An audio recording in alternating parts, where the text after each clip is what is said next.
To visit with a person of high strangeness.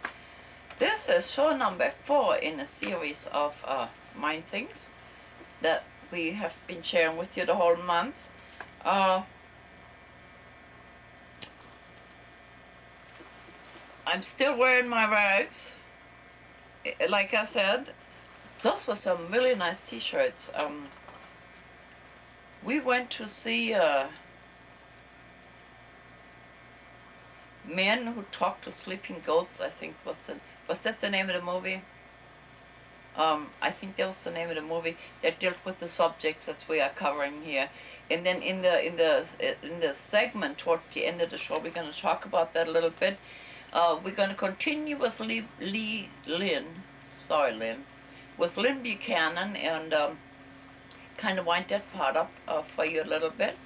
And then, then we'll do other things again at the time of this taping, which is, I don't know what day it is, early part of March 2010.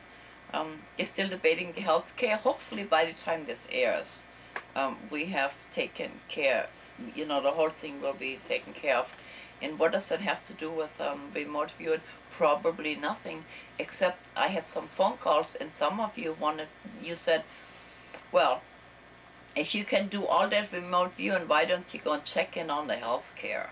And I thought that was dirty pool, so we didn't do that. So at this point, we have no clue how the health care is coming along, because one of the things is we don't misuse the things that we can do, and just to spy on healthcare. That would not be what we wanted to do right now. So let's wind up, not wind up, but finish with Lynn Buchanan, and then and I have actually Mike Johns is here, and we're gonna continue talking about some things. So I'll see you after the clip, okay?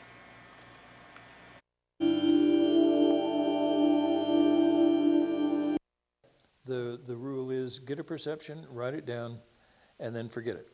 We have a rule that says there's no session above the line you're on. So if I got red and round and now I'm getting rubbery, I don't try to connect it with red and round. I just rubbery. Let's say I get red again. No, I can't get it again because there is no session above the line I'm on, and so I get red, I write red. I get red another time, I write red. And the art of skillful forgetting is great. It's a very difficult thing for the human mind to do, because we've been trained all of our life that the smart person is the one who can make these connections and understand more things and put the most labels and everything else. And in remote viewing, you have to go in just the opposite direction. The subconscious mind has got to be in total charge of the session. And if you let the conscious mind get in, it's just going to mess things up. Right. Could we go ahead and talk about the difference between having a good session or two and the vast chasm between that and becoming a remote viewer? Yeah, like I said earlier, you go out in the desert and you find that lamp and you rub it and the genie comes. You may get your wish, but that doesn't make you Aladdin. Right. One good session does not make you a top remote viewer, nor does it prepare you for doing police work, nor medical work or anything like that. And I have seen a lot of people who have had one psychic experience in their life, and so now they want to come in and help find missing children and find murderers and everything else. And it just doesn't work that way. Sadly, there are a lot of people who know that this tendency is true, that we want to rush into things. The magician's apprentice type syndrome. And so they will go out there and they will advertise that they teach remote viewing. And there is a thing called the first timers effect. The first time you do a remote viewing session, you're almost always going to have a good success. It's going to wow you. You know, it's great. Because you don't know any better, or your defenses aren't up and all that. And so they will go out and they'll give you an easy target. And we can talk about that if you want. There are some targets that are easy and some are hard. And they'll give you an easy target. You do well at it. And so they say, hey, you've got real talent. You're a good remote viewer. You need to come to my school. You come to the training. The first timers effect wears off. Their training is not anywhere near what remote viewing actually is. It's something they've made up on their own. And in the end, people go away saying, remote viewing is great, but I can't do it. And the would-be instructor has your money, so he's very happy. When you go to look for a remote viewing teacher, look for their qualifications. Look for, get references from their students. And if they won't give you, if they won't give your name to one of their students in order to have that student call you, then don't trust them. And like I had somebody call me last week, and they said that they and their group had done over 400 police cases. And I said, that's good. Did you do them for the police? And he said, oh, no, we got things out of the papers and newspaper, and we did the session, and then we just waited, And, that's good practice. It's very good practice. But it's not professional. It's not real. And working with a real cop to do a real police case is the difference between what they're doing and the real police cases is like daylight and dark. And get reported in cop-ease language and so on and so forth. But it's not just that. There's also a reality to it. As long as you're doing sessions out of newspapers or pictures and envelopes and all that, it's good training. I mean, it's valuable training, but it's a parlor game. When you actually move into professional work, into real work for police, for archaeologists, for for doctors, for investors, business people, research and development, scientific development. When you start working these real world applications, it becomes real. And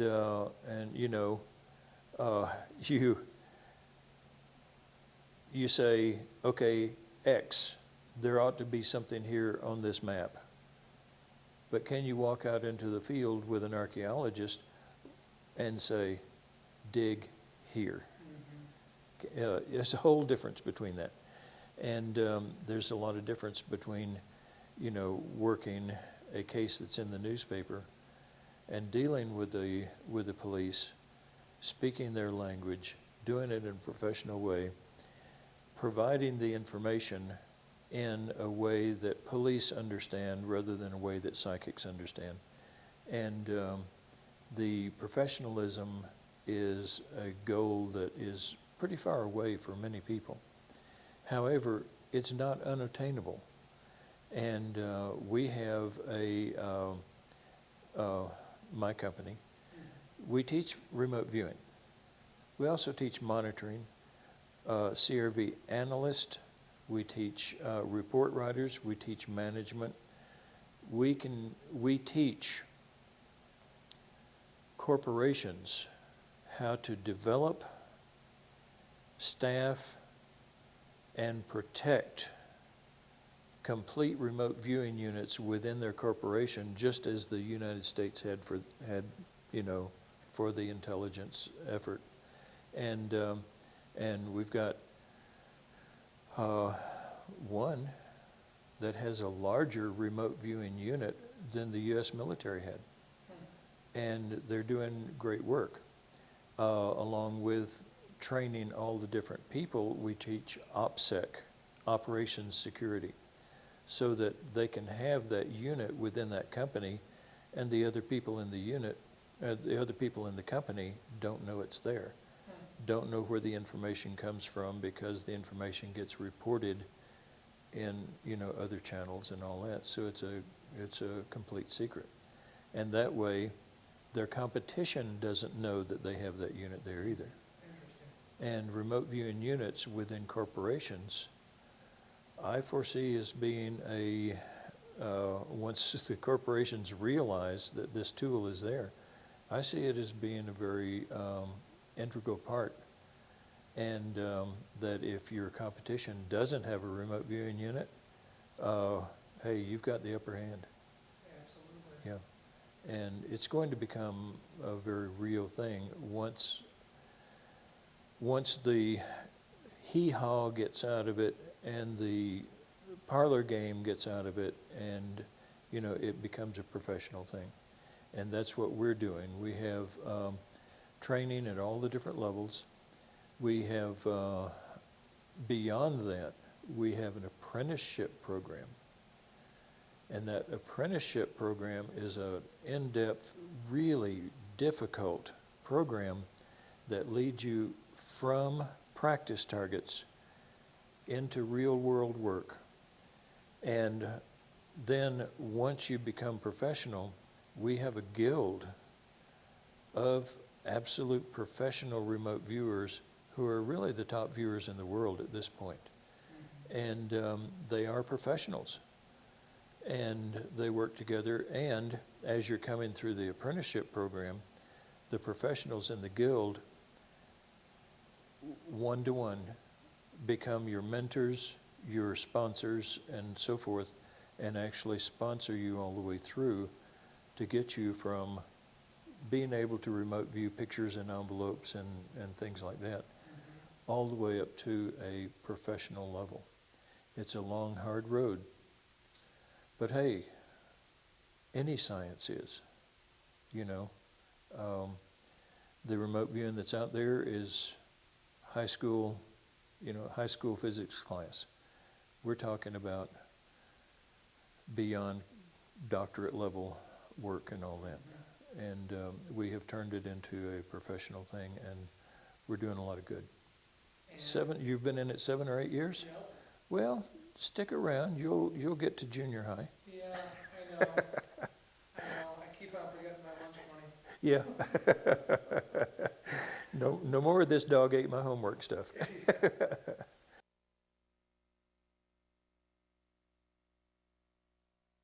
You won't. We do almost all of our work very quietly, surreptitiously. Companies don't want their competition or their customers or anyone to know that they've got remote viewers working for them, because even still, the scientific act of remote viewing is tied by the press with psychic, you know, which is a dirty word in the English language for some reason. I don't know why. But the work that we do for certain customers will, of course, never come out into the civilian world. And the work that we do for companies, corporations, that's proprietary information.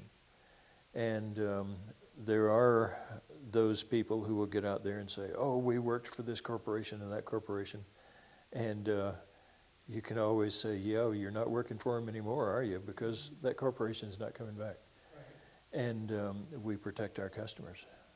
And I mean, I've been in Intel over half my life. I know how to keep a secret. You know?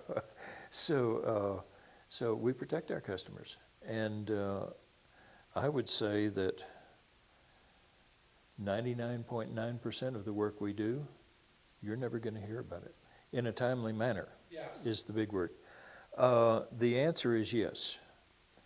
The answer is also that they have been found, but not in a timely manner. Okay. There are some things that, it was like when we were working hostages in the military. You find out where they are, but the next day they're moved. Okay? And so, you know, that whole area of applications is fraught with unexpected walls and barriers and everything else that you don't find out about until you actually go there. By the way, a lot of people come to me and they say, I want to learn remote viewing because I want to help find missing kids. And I try to inform them that they may not know what they're talking about. I have seen many a good natural psychic, I mean really good and talented natural psychic, who has had no training in how to deal with the emotions and everything else, and who is sort of at the mercy of their talent. And they will get into a group, and that group says, okay, there's a missing kid, we're going to find that missing kid. Well, for the rest of the group, that's fine. They get information and all that. But here's this one really good natural psychic.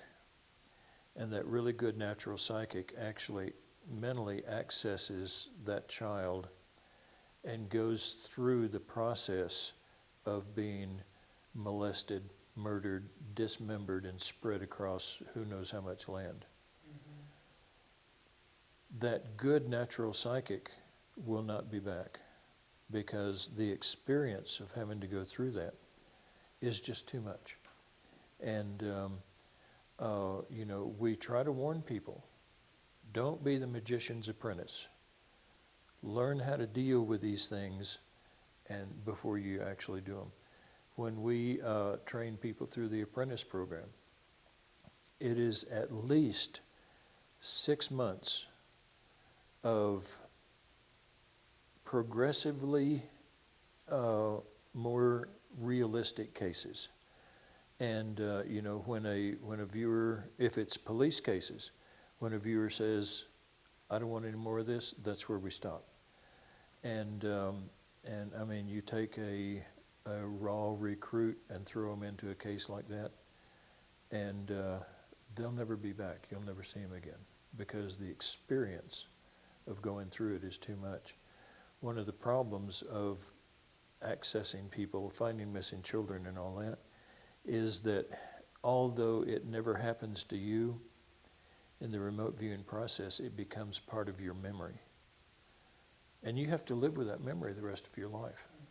And people come to a point where they say, I don't want another memory like that. And so this is a serious thing. You know, this remote viewing thing, it's not a toy. It's the real thing. And I mean, we had, at any time, we never had more than 6 remote viewers for the United States. And we serve the entire United States intelligence community on 6 viewers. And now that we're getting more and more professional level viewers, we're able to branch out and do more. But we try to tell people, don't jump into this. This is real. It's not a parlor game. It's not a toy. It's the real. Yeah, and you know, we warn people, and not everybody takes warnings very well. And a lot of people get mentally or emotionally hurt. Yeah, as you learn the real remote viewing, the controlled remote viewing, changes will happen in your life. And those changes are almost always for the better. But that doesn't mean they feel good. You know, a lot of medicine has pretty bad taste. But there are changes that will take place, and you will grow as you learn to connect those two halves. One of the first things that happens is your subconscious mind, which has always been a child, begins to mature. And believe it or not, through the controlled remote viewing process, your subconscious mind can become a full adult. And it's faster, it's smarter, and so the process happens with your subconscious faster than it happened with your conscious mind or your body. And you can actually grow up and become an adult at the subconscious level. The difference that that's going to make in your life is phenomenal. I mean, it's just can't even be estimated. Along with that, you're going to change. And this is one of the dangers we talk to people about before they get into the real remote viewing. As you change, maybe your friends won't. And your friends, you know, you'll wind up having a new set of friends. And yet your life is going to change. Your circumstances are going to change. Usually your finances change for the better too. That's a plus.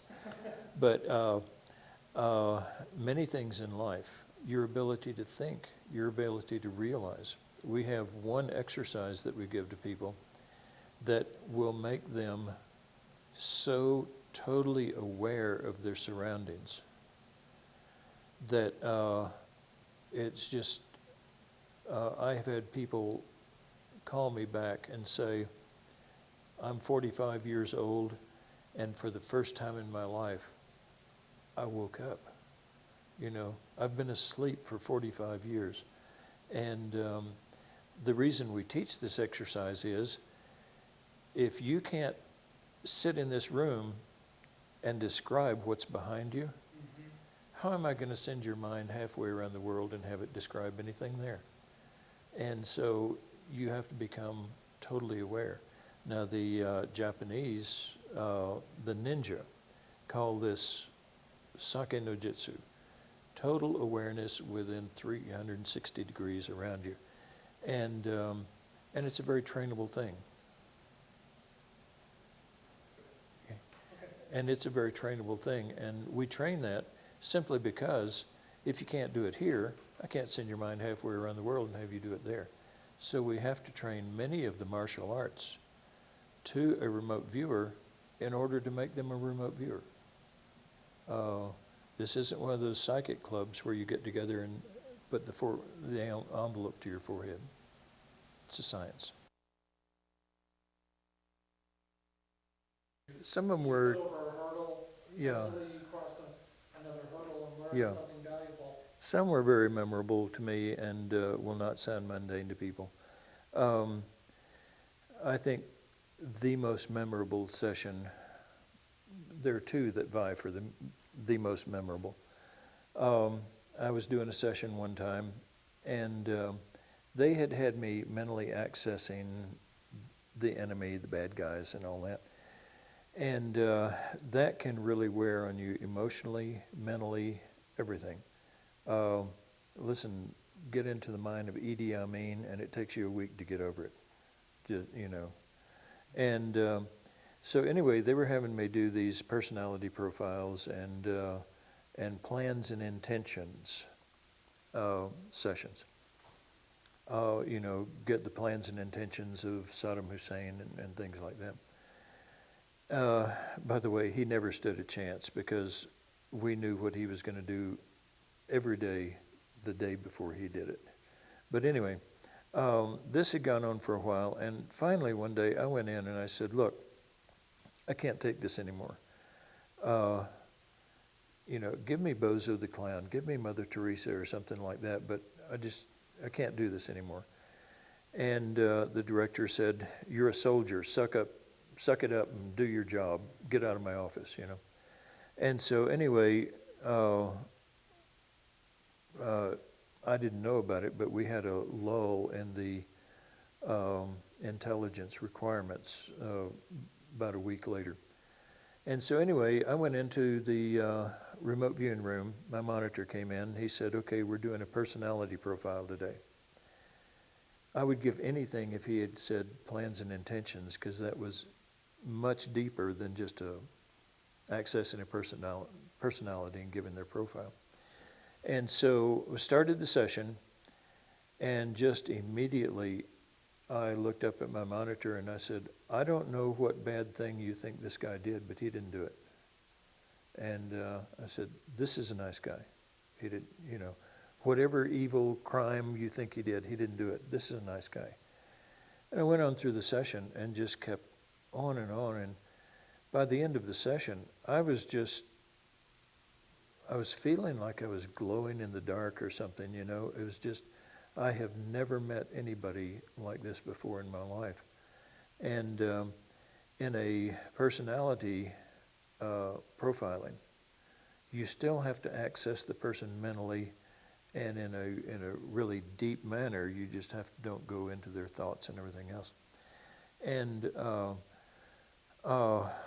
was accessing this person, and just, I mean, I have never met anybody like this in my life. And so by the end of the session, my entire summary was, whatever evil you think this guy did, he didn't. He didn't do it. This is not a criminal, you know. And then the monitor said, okay, well, let's look to see who this was, because the monitor didn't know either. And he took it out, and the director had taken a sheet of paper and written Jesus. And having met Jesus on that level, it actually did change my life. Interesting. I mean, it was a life-changing experience. And I had someone ask me later, well, what did he say? What did he tell you to do, you know? And I said, you don't understand. When you're in the presence of Jesus, he doesn't have to say it, you know. You know.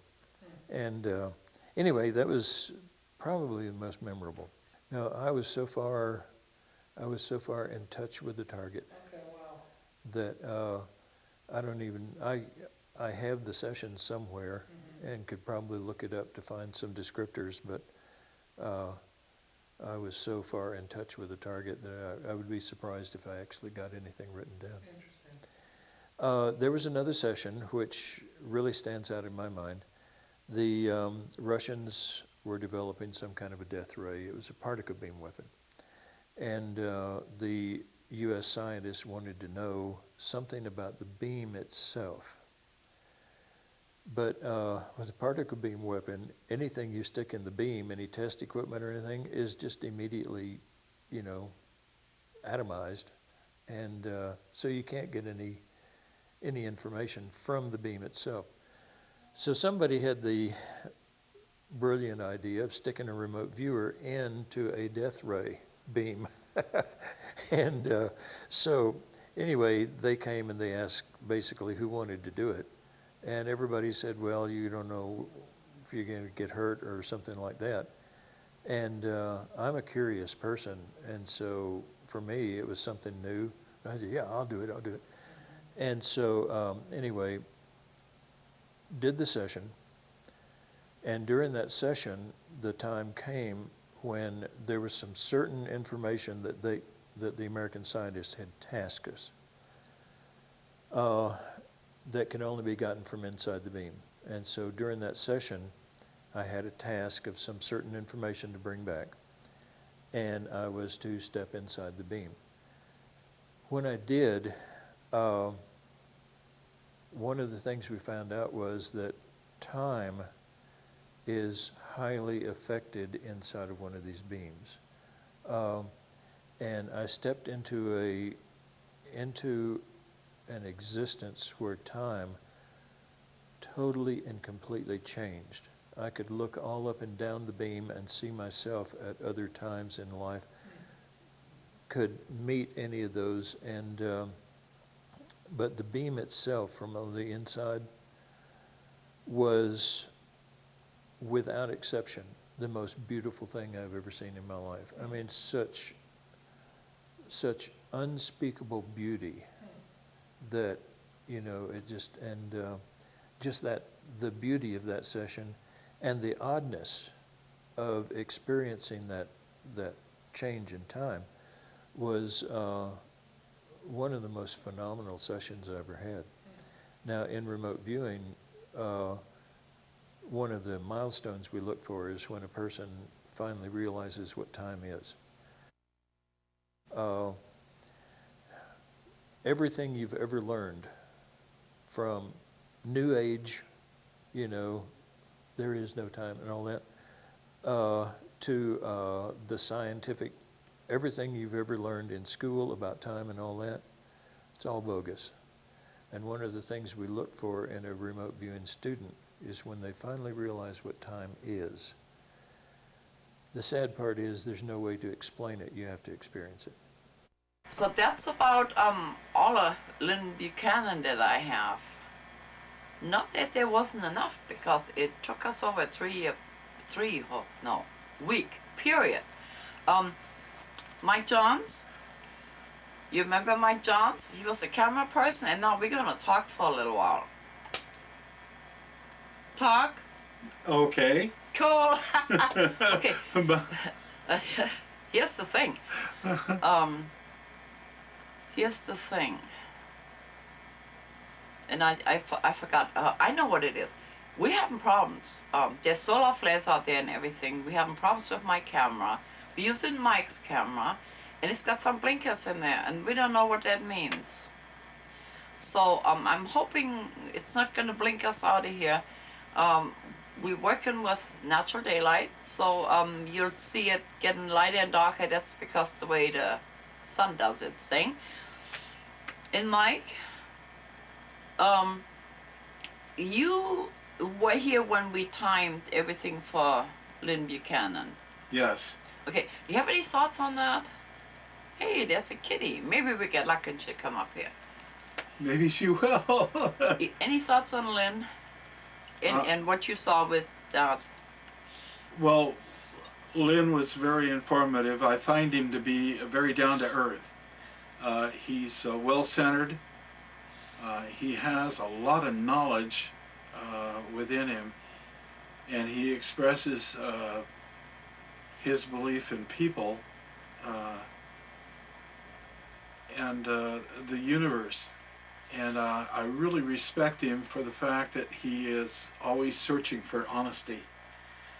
He wants honesty in people. He wants honesty in the work he does.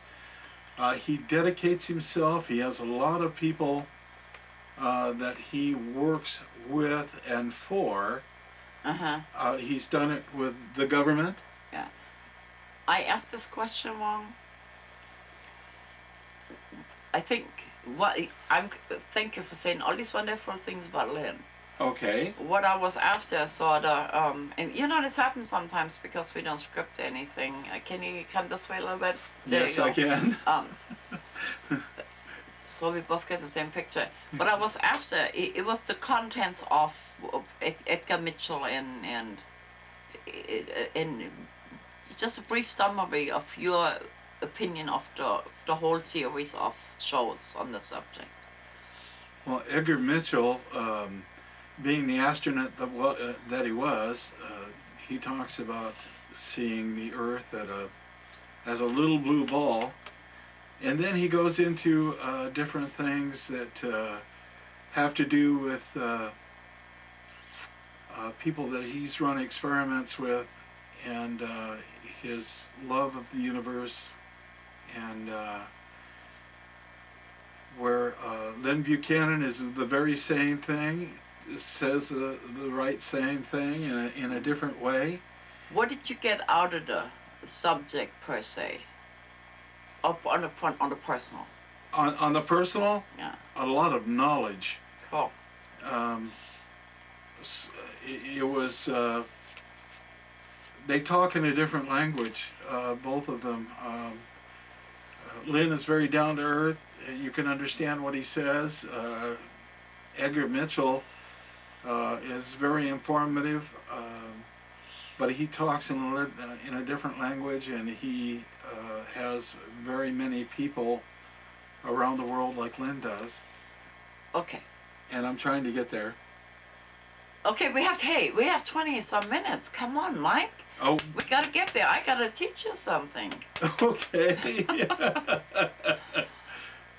Well, how do you feel about Lynn? I've known him for a very long time.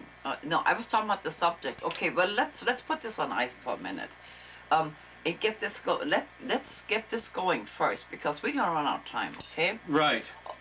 You had asked me in one of the shows that you wanted me to show you how to bend spoons. Yes. Okay. I got a little one here for you. And what happens is when we take a spoon like that, and you can use it yourself here. Okay. Okay, see there? It's not very flexible, right? No, it's not. It's hard. So what I want you to do is take your finger here and rub it. Just doesn't have to be hard. Just rub it a little bit and say 3 times. And we only do this once because universe has to recognize the sound of your voice or your essence so it can respond to you. So you rub this just a little bit and you say bend, bend, bend, and then just rub it. There you go. Say it. Bend, bend, bend. Okay, and just rub that for a little bit. I broke the last one, so I had to dig out one of my old ones that I came up with. I actually had this on an airplane, okay? And this of course, is all tight too. So we're gonna repair this one. Okay, now bend it. Take your other hand and bend it. Hey, what do you think? Very interesting. Hold it up so we can see it. What you did there, you put the intent in there, you changed the molecular structure of the metal, and it became soft.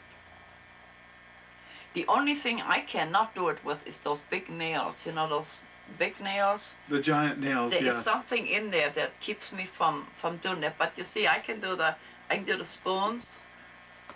And here's a knife, and it can bend it. And you can twist the what do you call these? Teeth or... Yeah, you can make animals out of it if you want to. Huh? If it's not soft enough, just keep rubbing it. Oh, yes. You see here? Yeah, but this went in, Look. see? Look, Yeah. it's a knife. Now, I'm impressed because I've never done this before, and... See? Oh, God. Now, of course, needless to say, that knife is kind of thick, so I wasn't going to give you nothing that big. No, I said, oh, God, but I mean my creator of That's the okay, hon. universe. Yeah. You see what I mean? So here we go. So you just keep rubbing that, and then you can make poodles out of it if you like. No. Oh. All right. And that's all there's to it. I went to the Navajo reservation one time, and I taught it to the young people so they could quit playing gang games. And you see, there's so many things you can do with your mind. You can override things. You can access information. And you can put a lot of garbage in it if you want to, if that's your choice. Well, I had a friend once that went to a restaurant, and he had his kids with him, and there was a gentleman there that used his mind. I'm not going to tell you who it was, but they kept bringing up silverware to him, not silverware, but regular ware that you have in a restaurant. And he just, with his mind, he wouldn't touch it. He'd just look at it, and all of a sudden, he'd go, Yeah, same thing. yeah, same thing. Yeah, see, there comes a time when you don't have to rub it anymore. You can just sink it. We were in Austin at this big convention, and we were at Harrah's, and they have really good silverware, thick. We screwed up all that silverware. Okay. I'm going to use this as a bridge. You keep doing that if you want to, but anyway, that's how it works. You just put your intent there. You put your voice out there, and universe, when you need something, you don't have to say it anymore. You can just think it, because universe now recognizes your essence. Now, that's interesting, because you and I have never discussed this before, and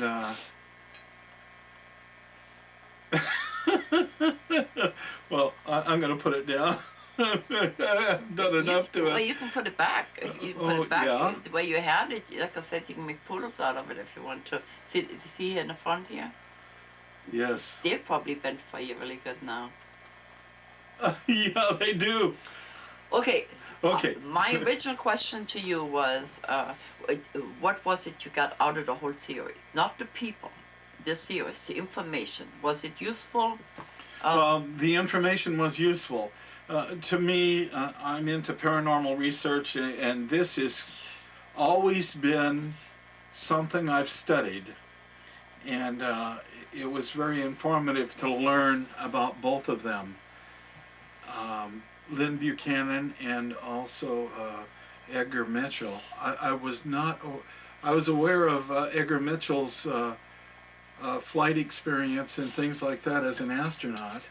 I knew he was a test pilot, and I knew that he got a degree from AIT, and but I didn't know that he was well situated with people around the world. Well, it's like you said, he's a space cadet. Yeah, that's right. Okay. He was. Now I'm gonna bring it home a little bit. Go ahead, Okay. please. Very briefly, do you remember how we met? Yes, I was having a situation with my daughter who had broke up with her boyfriend after. We don't have to go into details. Okay. Yeah, and she ended up missing one day. That's the key word. She was missing. And my brother had met you and knew you, and I had talked to him about it, and he suggested that I call you, and I did. And that was about 18 years ago? Long time ago. Now, from the time you, the key to the whole thing, and we're going to talk about some other cases here. What happens from the time when somebody calls me, it will either have to be the police department as part of an investigation, or a family member, because sometimes people don't want to be found. And so what happens is from the time, if people help me, because like we talked about, you pulled us out of the ether there, and in your case, I said she was wearing a red coat, and the wife said no, it was maroon. Now, to a psychic, maroon and red is the same thing. And to me, maroon and red is the same thing too. Yeah, you know. So if you follow the instruction of what I'm telling you, from the time you called me till the time you recovered her, do you remember how long it was? About 4 hours. 4 hours. Lots of times people want help, but they don't want to do their part, and then they kind of interfere with the flow of this. It's a known case that Dr. Jordan, it was a cold case, 20-year-old case. Yes. You know, when Dr. Jordan came to me, but they followed, and I must say, the family and everybody involved, they followed exactly what I asked. Yes. And as a result of that, the man is in prison, you know. And then you called me one time, if you want to go more in details about the missing person thing, I don't think we need to do that, do you? No, Okay. no, I don't think you gave, but the thing that people need to understand is psychics see pictures. They don't see things exactly played out all the way. Sometimes they just receive pictures. And with those pictures, they they're able to create ideas which formulate into an overall understanding of what happened or what went on. Some can also go into a certain situation where they can kind of leave and get mentally into someone's head and understand exactly what's going on. And Hey, kitty. it's very interesting. But people need to understand that you see things in pictures sometimes, and the pictures you're given ideas. Like with me, I was told golden arches, and then I was told about res, and then I was told about a specific area. And then as I'm out in the car, I'm talking to you on the phone, and you're giving me these ideas, and I'm driving around trying to find what you're talking about. And then finally I figured out what you were saying. And I won't go into detail about it, but you and I resolved the situation. Yeah, and as it turned out, the AHHHHH were McDonald's. That's correct. Inres was an Indian reservation. That's right. It was an Indian reservation, and the information came from you that I would find her within. She would check in with me within 3 hours. And she did, yeah. And she did. All we had to pick her up. Okay, now it was another one. You say, oh, you've got to talk fast here. One other.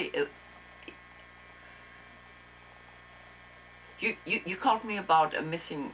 A missing person. Gonna be very brief without names. Yeah. Right. We won't mention any names. Okay. No. You called me about a missing person because I can't remember why. Because people were calling me and talking to me about it and wanting to know more information. They wanted me to do different things like douse on a map, give them coordinates to where to go, and I talked to you, and after about 2 weeks of this, you came up with the idea that was in your mind that things were not going right, and I was being led down a different path to be a suspect in this ordeal for this young lady. And you said to back off, and any other calls from this particular person who represented someone that was looking for money for a reward. A reward in horses. You said to back off and tell her to call you personally. Don't talk to her anymore. Yeah. But you actually saved my butt. Excuse me for saying that, but... You can say but. Yeah, I did. On more than one occasion, I might have. Yeah. But I was being set up.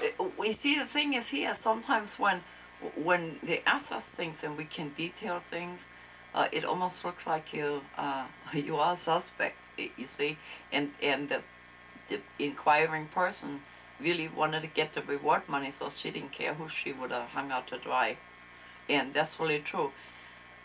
So just because you know something, unless you ask, don't volunteer anything. It's like Lynn said, they look in the paper, we look in the, I don't, but people look in the paper and they say, well, let's find such and such. And unless you are invited into that space and time, in the energy, whether this person is living or deceased makes no difference. By invitation only, you just don't do that. That is unethical. And so if you're dealing with people like that, that's that intrusive, they will intrude on your space. On your space also. Now that's that. Then you had, I think we got time for one more, without having to go into details and agencies and everything. You had, did we do both lawsuits or just the one? No, I had just the one. Just the one, okay. Well, I have to tell a little bit about it. I was given information from you about what was going to take place. And the thought process that the judge would have, and the thought process that my attorney, and the thought process that a certain person that worked for the state would look like, and what the original outcome would be. Now, I had attorneys that were looking for a way out. I had my wife who said surrender. Actually, she said capitulate, surrender on specified terms. And I said, no, we're hanging in there. You had told me the details. You explained to me what was going to happen. And I followed right through no matter what. I didn't go right, I didn't go left, I followed straight down. And the judge started giving his arguments, and I was ready to SMP, shit my pants. I gotta say it that way, because he was getting down to the different details, and then he turned it around. He said to the other attorney for the other side, he said, I gave you 12 opportunities to object to everything that was said, and you didn't do it. I told Mike that regardless of what he was hearing, he was going to win on a technicality, remember? That's right, and I went on a technicality, and it was a landmark case, and it's one that my lawyers are using even now. Yeah. Yeah. It takes cooperation between the person wanting information and the person given information, because sometimes, and the other thing is speculation cannot enter into this, because if you speculate, then you know that's not what you do. You look at an outcome. And I quit working on suicides, and because in order for me to look at something like that, I still do missing children, like Lynn said, and find body parts, and like what he explained, that you have to have a mechanism where once it's gone, it's out of your mind, or else you would be not to your. But I quit doing suicides. I used to do suicides because it was important to the families, but in order to tell what happened, I would have to almost become that person during that time. And it just wore me out. I couldn't do it anymore. And like you talk about, and like Lynn Buchanan has said, having a forgetful mind is very important. Yeah. Because once you enter a subject and you work with them, Yeah. you have to disassociate yourself. Yeah. And leave it behind. But it's very difficult for some people. They want to get involved, like in RV information, and they do a couple cases and they find out really what it's all about, and it scares them half to death, and they don't want to have anything to do with it. Yeah. Yeah, and the other thing is when people need help, especially if I have never laid eyes on them before, and some of them I never meet. I talk to them on the phone, and then they forget that we have never met. And I know there was one case, the mother, they had the flyer, and the kid had brown eyes and everything, and I kept saying to them, no, blue eyes, and I said to the mother, why does your daughter have blue eyes? That's not her eyes. And she argued with me for weeks on end. She wanted help, but she didn't want help, and I kept saying, why does she have blue eyes? That's not the color of her eyes. And after weeks, he said, oh, well, it's contact lenses. So here we lost 3 weeks of time, and needless to say, that person died because, I couldn't get anywhere with that. Well, Yeah. and you've worked other cases, Yeah. and I'm not blowing the whistle on anything, but you've worked other cases where a time limit has been brought in. Yeah. You get it from the universe. It tells you exactly what's going on, and somebody needs to be found within a certain amount of time, or they're going to leave this earth. And people don't. It's almost time to say understand. goodbye, Mike. Oh, okay. We brought it home for you. Mike's going to make a poodle here. I don't think you have enough time. Well, I'm trying here. Thank you for coming. You can come next week, and we're going to talk Deep Space Nine or something. That sounds very good to me. Cool. We got to go. Bend. You don't have to say it anymore. You're done. No. Well. Just think it and go. Okay. You see that? Yeah. We see you next week. Bye. Bye. Oh.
this lifetime to find something. We have come to find the eternal light, the light within.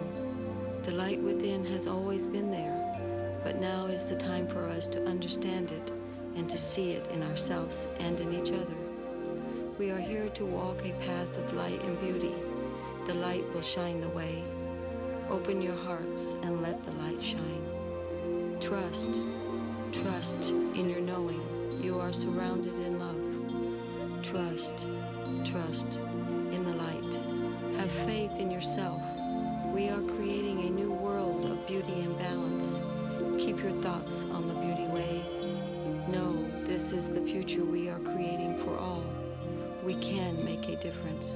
We truly can.